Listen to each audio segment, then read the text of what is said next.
es Alejandro Arros, soy guionista, productor y director de cine y televisión. Nací acá en Salta, en Villa Las Rosas, en el año 61. Y bien vino la democracia en el año 84.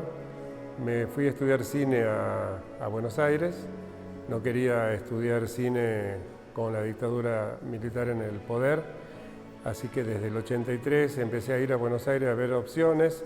En aquella época no había muchas opciones para estudiar cine, eran muy pocas, y como además tenía que trabajar para poder costearme la carrera, tampoco pude hacer la carrera en el ENERC, así que estudié en el Centro de Estudios Cinematográficos de Buenos Aires, que lo dirigía José Santizo, cosa que me llenó de alegría posteriormente porque era un centro de estudios en donde había una educación muy personalizada, de no muchos alumnos, tuve muy buenos compañeros, y por otro lado era una escuela en donde se le daba mucha importancia a la práctica, al poder tocar una cámara, una moviola.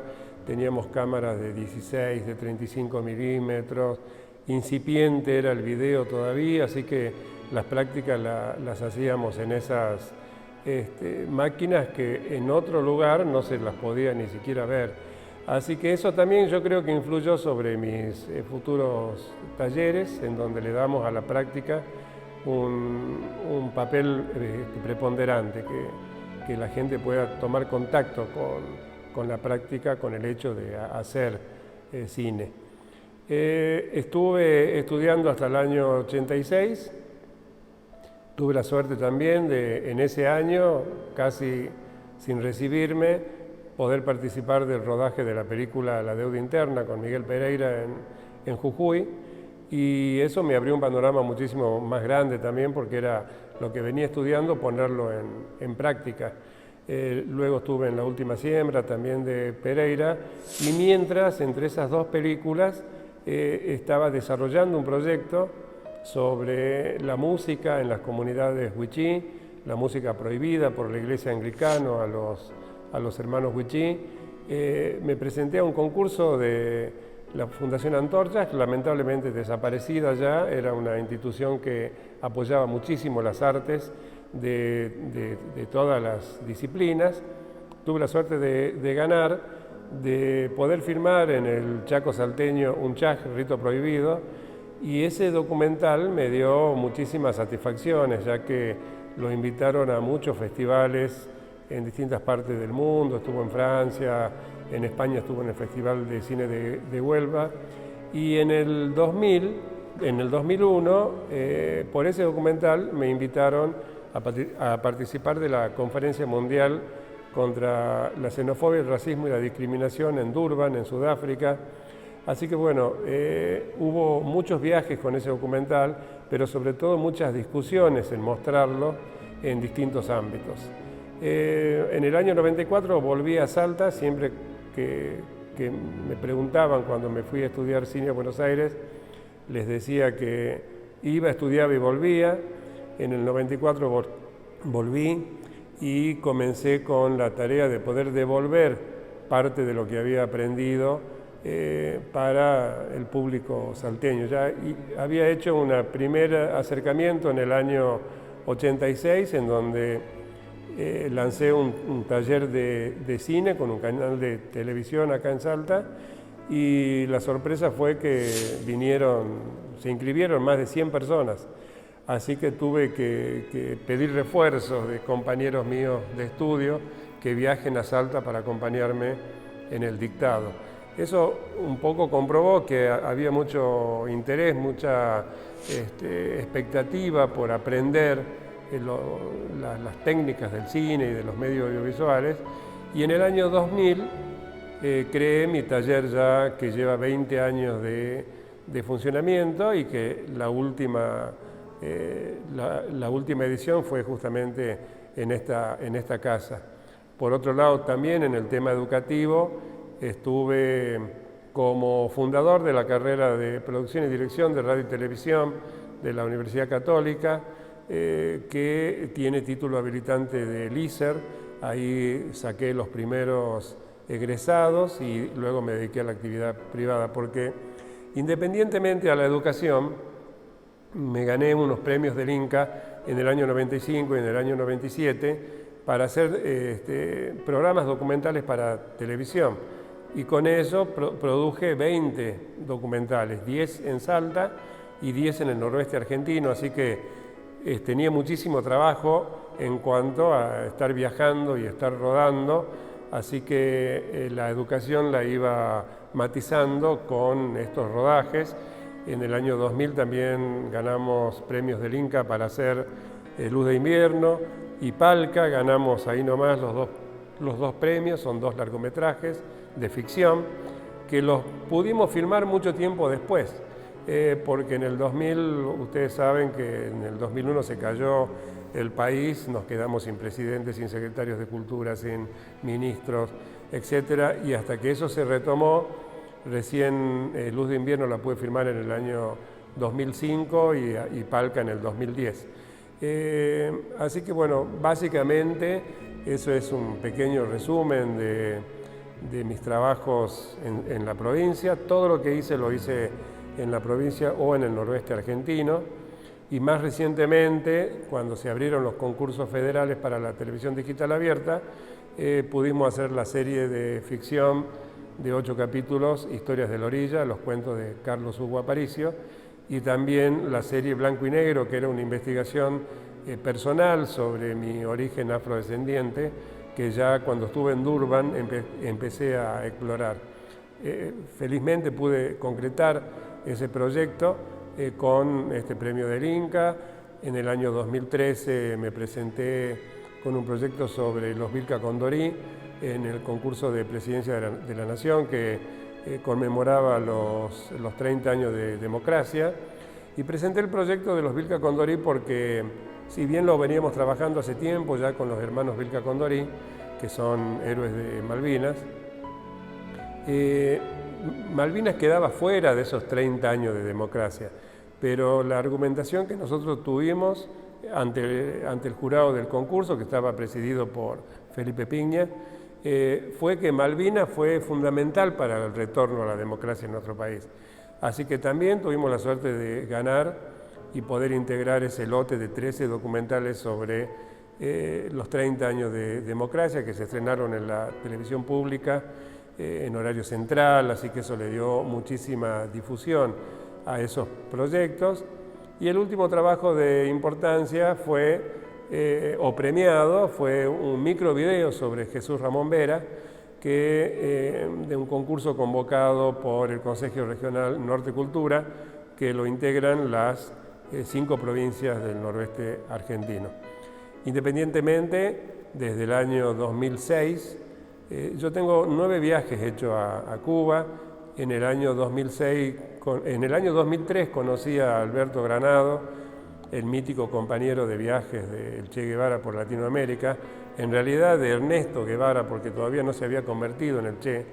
Él estaba haciendo diarios de motocicletas con Walter Sales y me pidió que lo espere para que hagamos nuestro trabajo, que consistía básicamente en contar quién es Alberto Granado al margen del viaje en motocicleta, porque es mundialmente conocido por ese famoso y mítico e iniciático viaje en motocicleta, pero Alberto Granado vivió en Cuba toda su vida, hasta su muerte hace poco, y desarrolló una actividad muy, pero muy interesante allá. Por ejemplo, fue uno de los creadores de la nueva escuela de medicina cubana, se encargó de llevar médicos, y bueno, trabajando con él en el año 2006, en el año 2008, lo pudimos traer a Salta, estuvo acá en nuestra provincia cerca de 15 días con toda su familia. Conocí a otro personaje que es Alberto Castellanos, quien me dice que él estuvo preso en una cárcel de Salta. Y yo nací en Villa Las Rosas, justamente al frente del Paredón. Así que ahí empezó otra relación. Él había sido uno de los primeros cubanos enviados a misiones internacionalistas, cayó con la guerrilla de Macetti acá en Orán. Así que terminado el trabajo con Alberto Granado, empezamos el trabajo con Alberto Castellanos, a quien también pudimos traer a Salta. Logramos que entre a la cárcel donde estuvo preso 4 años con identidad falsa, y fuimos a la selva, a donde estuvo clandestino, hicimos unas charlas públicas acá en la provincia también, y eso hizo que tengamos 2 documentales de largometraje. El de Granado se estrenó en el Festival Internacional de Cine de La Habana, que es uno de los festivales más importantes de cine latinoamericano, y el de Alberto Castellanos se estrenó en competencia oficial en el Festival Santiago Álvarez de Cuba. También un festival que le da muchísima importancia al documental, es solamente de documentales. Esos proyectos habían derivado en una trilogía que se llama Escoltas, Los hombres detrás del mito, que quedó inconclusa por la pandemia, no quedó cancelada, sino suspendida por la pandemia. Así que bueno, en esos trabajos me encuentro en estos momentos. Ya nos sentimos como antes. Antes había libertad, se podía cazar, se podía ir tranquilamente a pescar, pero ahora no. El chaqueño dice: esta parte del río es mío, nadie debe entrar a pescar aquí, y la miel que está dentro de aquí nadie puede tocar. Entonces, para nosotros estos últimos tiempos más difíciles nos hace la vida. Hay familias que pasan llorando todo el día, chicos, y usted no lo va a entender. ¿Por qué llora todo el día? Porque no llega su papá con el pescado, y si llega el papá sin pescado, sigue llorando. Y si va al monte, no trae miel, entonces sigue llorando. Y usted va a decir: ¿qué es eso? Porque un día vino una señorita sensata: ¿por qué llora el chico? Dice: y bueno, pedía pan, pero no había pan. Pedía pescado, pues no había pescado. Entonces, toda la costa, cuando no hay pescado, los chicos lloran porque no hay alimento.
Lo que queremos decir es que esta película intenta hablar de la problemática de la infancia y de la adolescencia en la Puna, en los Andes, en el mundo andino, no solamente de la provincia de Salta, sino de todos estos países que integran este cordón umbilical americano que son los Andes.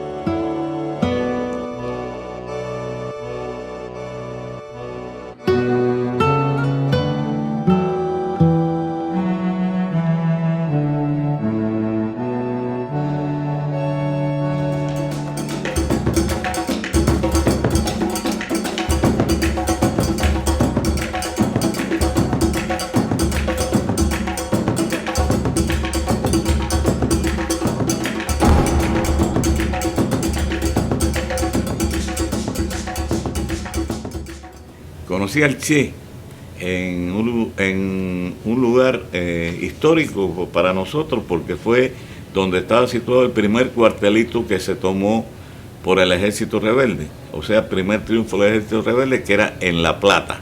Y yo, la idea y la imagen que tenía de los argentinos era de los porteños, de las películas de Carlos Gardel, de Hugo del Carril, eso. Y entonces sufrí una pequeña decepción desde el punto de vista de ver a aquel hombre de un hablado pausado, que no hablaba como los porteños, y sé que eso, hablar como los porteños, después lo supe posteriormente, ¿no? Cuando eso era, para mí todos los argentinos hablaban igual.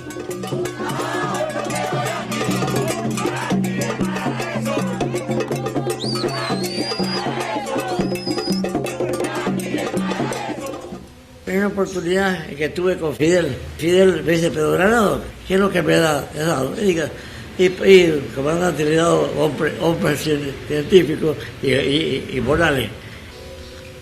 Haber conocido al Che, haber sido su amigo, haber hecho el viaje y haberme incorporado con su cobra, es todo lo que más puedo esperar. Bueno, hay algunas imágenes de algunos de los documentales que fuimos mencionando en este reportaje, imágenes de Unchaj, Rito Prohibido, imágenes de Alberto Granado, de Alberto Castellanos, un poco algún registro de los estrenos que se hicieron en Cuba.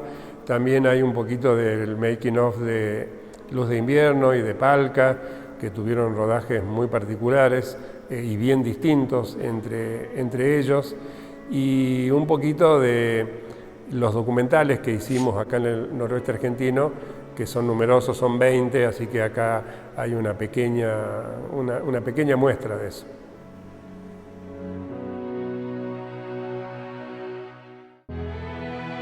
La pandemia nos agarró en pleno inicio de actividades de la 12ª temporada del Cine Club de los Miércoles, que estamos realizando en el Colmetza, que es el Colegio de Médicos de la provincia de Salta. Lo hicimos durante mucho tiempo también en el Copaipa, siempre asociándonos con salas que tengan un confort para el público espectador. Yo particularmente fui siempre cineclubista desde muy chico, y con Matilde Casermeiro nos conocimos en el año 2008, y ella me propuso generar un cineclub en el Copaipa, porque ella es ingeniera, y me dijo: acá juntamos la ingeniería con el cine. Presentamos un proyecto, ganamos la posibilidad de tener la sala con toda la técnica una vez a la semana. Elegimos los miércoles para no entorpecer a otras funciones que se hacen en Salta, como el cinearte de Ricardo Castro, de quien fui muy amigo también, de los estrenos de los días jueves. Así que elegimos el miércoles para convivir con las otras proyecciones y las otras salas. El Cine Club fue una maravilla, la relación tanto con los técnicos de sala, pero especialmente con Matilde Casermeiro, en donde armamos ciclos temáticos, tenemos que ver mucho material, y nunca tuvimos disputas ni problemas para poder concretar los ciclos, armarlos. Siempre nos dio mucho placer hacerlo, un trabajo que hacemos ad honorem, 10 años, ya 12 años ahora. Recibimos un reconocimiento de la Secretaría de Cultura de la provincia por esta actividad tan prolongada e ininterrumpida, salvo ahora por la pandemia, pero durante todo el año 2020, que no pudimos hacer proyecciones, estuvimos conectados con nuestros cineclubistas a través de un mailing, en donde les recomendamos películas para que vean, les recomendamos ciclos donde pueden encontrar películas gratuitas, les recomendamos páginas, y vamos teniendo esa comunicación continua con nuestros cineclubistas hasta que podamos regresar a las salas, no sabemos cuándo, calculamos que este año, pero será a partir de agosto, no lo sabemos todavía, todo depende de cómo se desarrolle la pandemia.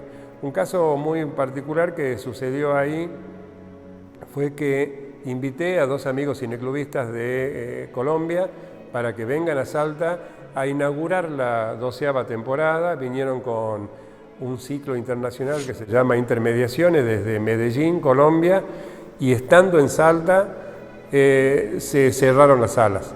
Así que ellos quedaron acá con nosotros, varados, y tenían 2 actividades más, una en Tucumán y otra en La Plata, y cuando fueron a Tucumán se cerraron las fronteras.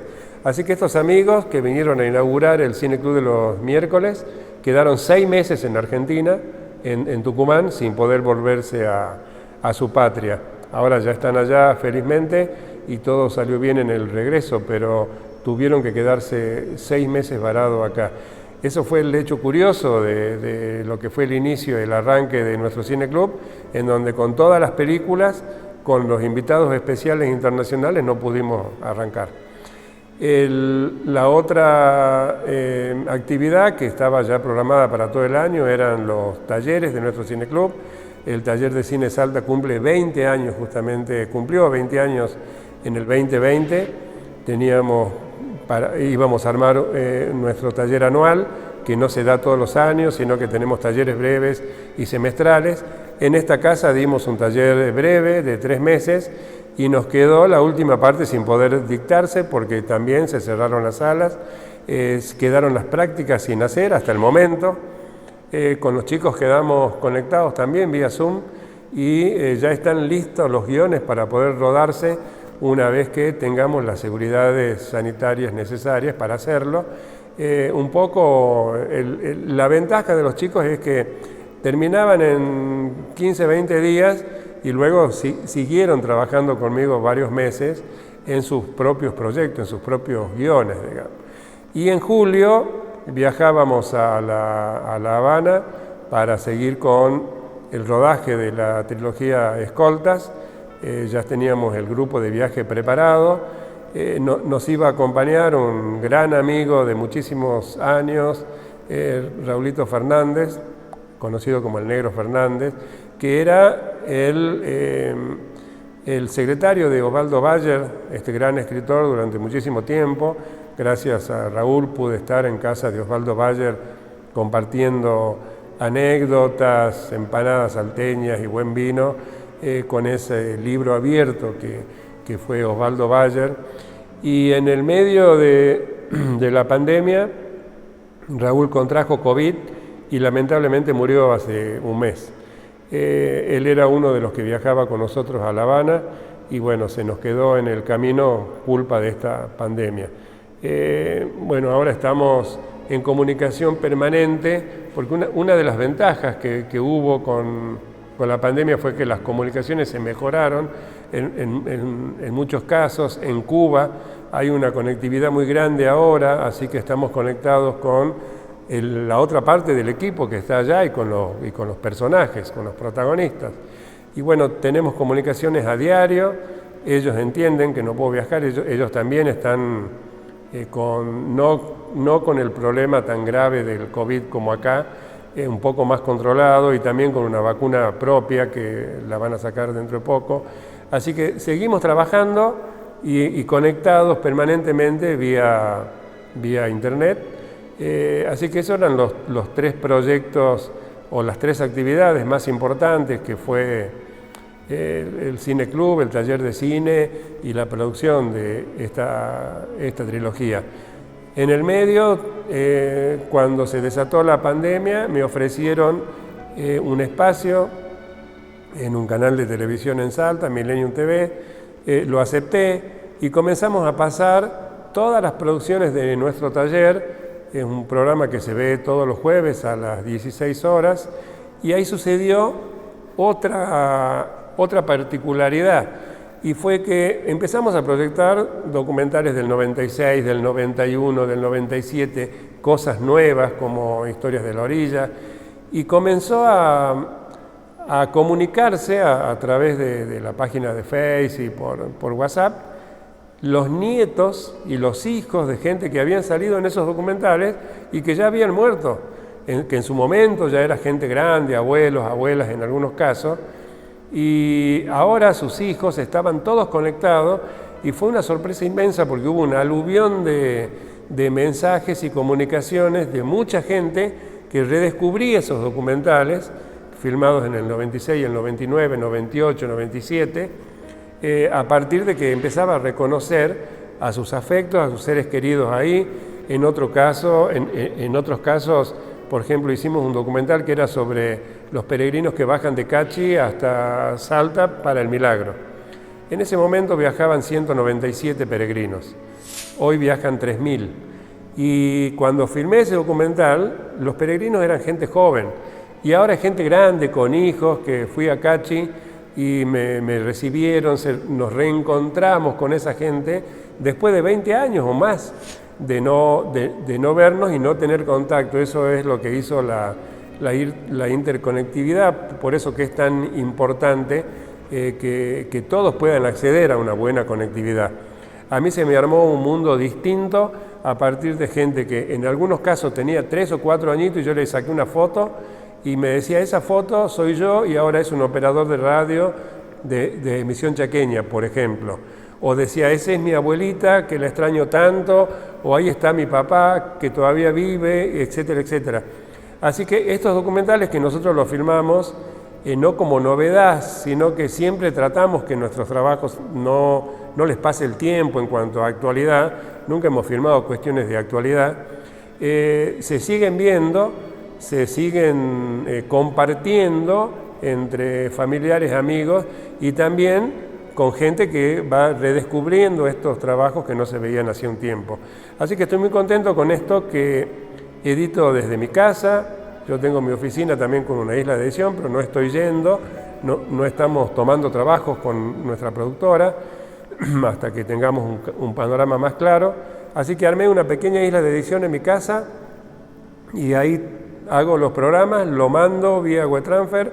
Fui al canal creo que una sola vez y se emiten todos los jueves con esta repercusión tan grande que me tiene tan contento. Así que por las 3 cosas que no hice, valga esta que me está dando muchísimas satisfacciones.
Taller de Cine presenta un programa para redescubrir las producciones salteñas de todos los tiempos. Cortos, medios y largometrajes seleccionados por Alejandro Arros. No te olvides, todos los jueves a partir de las 16 por Milenio, la televisión que se ve.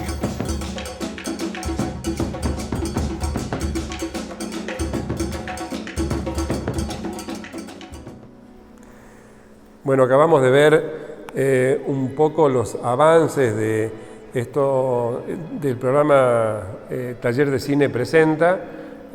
También vimos un pequeño resumen de lo que es el taller de cine y de lo que fue el cierre 2019 del Cine Club de los miércoles y pequeñas imágenes que grafican un poco lo que venimos hablando.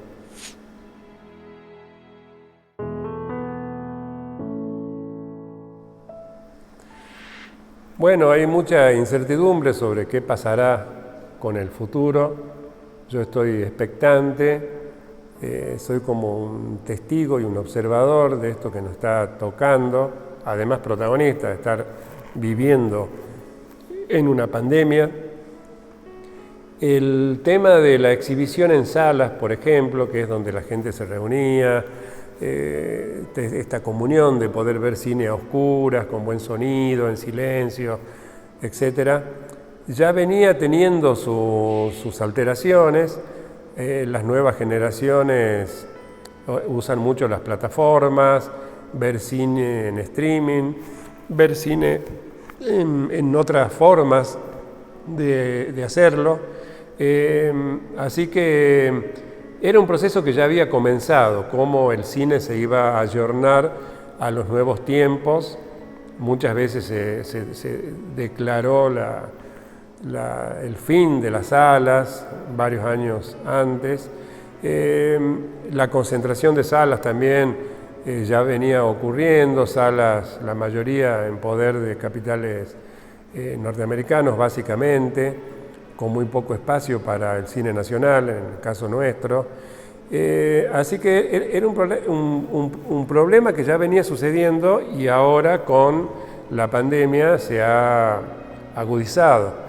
El Instituto Nacional de Cine tiene una ley que regula la actividad, en donde uno de los requisitos era el estreno en sala. Eso se cambió por el estreno en las plataformas que son del Instituto, Contar, etcétera, Cinear. Así que bueno, todo esto está en efervescencia. Lo que sí sé es que cada vez se necesitan más historias, cada vez hay más interés en ver historias. Si bien se ha perdido gran parte del espectador que disfrutaba de la sala cinematográfica, se ha ganado muchísimos espectadores en el mundo que ven cine de otra manera. Yo, por ejemplo, tengo mi hijo y mi sobrino que ven cine permanentemente, todos los días están viendo cine, quizás más que antes, pero de otra manera. También van a cambiar las formas de producción. Por ejemplo, hubo varias producciones que ya con todo el desarrollo económico que necesita una producción, se tuvieron que cancelar a último momento porque o el protagonista tenía COVID o era contacto estrecho o alguno de los secundarios.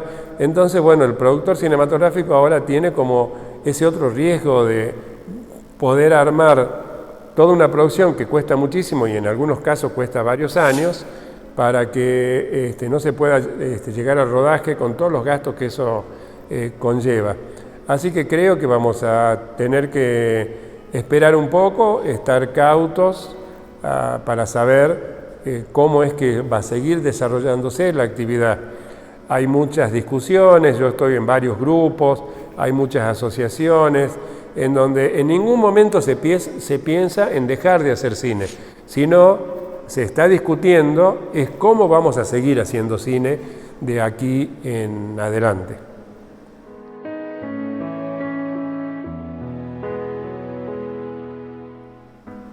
Bueno, yo siempre estuve enmarcado dentro del cine profesional, el cine que genera empleo. Todas mis producciones se hicieron, o la mayoría se hicieron con premios del Inca, con concursos ganados en el Inca, en donde todos los actores, todos los técnicos, todos los músicos, los escenógrafos, todos los que intervienen dentro de una producción audiovisual fueron rentados, sus salarios controlados por los sindicatos.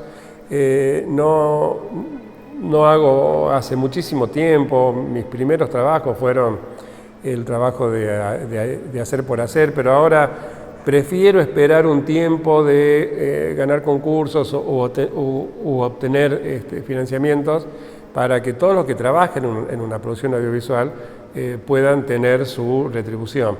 Salvo los cortometrajes del taller de cine, que eso no tienen retribuciones económicas, todos los demás trabajos fueron para estrenarse, tanto en televisión como en cine, y en ese sentido tengo varias producciones que todavía no se pudieron estrenar, como Palca, por ejemplo, que tiene ahí unos trámites pendientes con el Inca, los dos últimos documentales que hice en Cuba, que se hicieron fuera del Inca, pero que todavía no tienen formas de estreno. Estamos explorando cuáles son las mejores formas para poder estrenarlos y que a su vez se pueda recuperar parte de lo invertido en esa producción que fue independiente. Por otro lado, hay toda una corriente de jóvenes que están trabajando para YouTube, fuera del sistema profesional, con algunas producciones que son interesantísimas en muchos casos. Así que bueno, es cuestión de elecciones también. Hay quien prefiere esa beta y no complicarse con lo que es una producción profesional, y otros que seguimos bregando para que el cine sea una fuente de ingreso para todos los que trabajan en él, y por otro lado una fuente de expresión pura y genuina de los realizadores. Acá en Salta felizmente hay muchos y muy buenos, y todos están medianamente en actividad, y espero que se puedan resolver estos factores que nos atañen ahora con el tema de la pandemia, y que las soluciones vengan a partir de protocolos para la producción, protocolos para la exhibición, para las nuevas formas de exhibición también. Y bueno, es un trabajo que vamos a hacer entre todos. Se están aportando ideas desde los actores, desde los técnicos, desde los músicos, desde los escritores, desde las asociaciones, pero todavía no se ha llegado a ninguna conclusión fehaciente. Estamos en un proceso justamente de discusión de este tema, de las nuevas formas de exhibición y de producción, y de cómo va a continuar la actividad audiovisual. Como esperanza grande queda que muchísima gente sigue inscribiéndose para estudiar cine, tanto en las escuelas del instituto, en el ENER, como en la cantidad de escuelas de cine que hay en Buenos Aires. Para que tengan una idea, hay 150.000 estudiantes de cine en Buenos Aires. Esto quiere decir que hay más estudiantes de cine solamente en Buenos Aires que en toda la Comunidad Económica Europea junta. Así que en Argentina yo creo que hay mucha gente nueva que va a aportar su forma de ver, su forma de sentir, y también algunas estrategias de producción nuevas para poder seguir produciendo, mostrando esto que es parte de nuestra realidad, de nuestra identidad y de nuestro espacio audiovisual, en el caso de Argentina.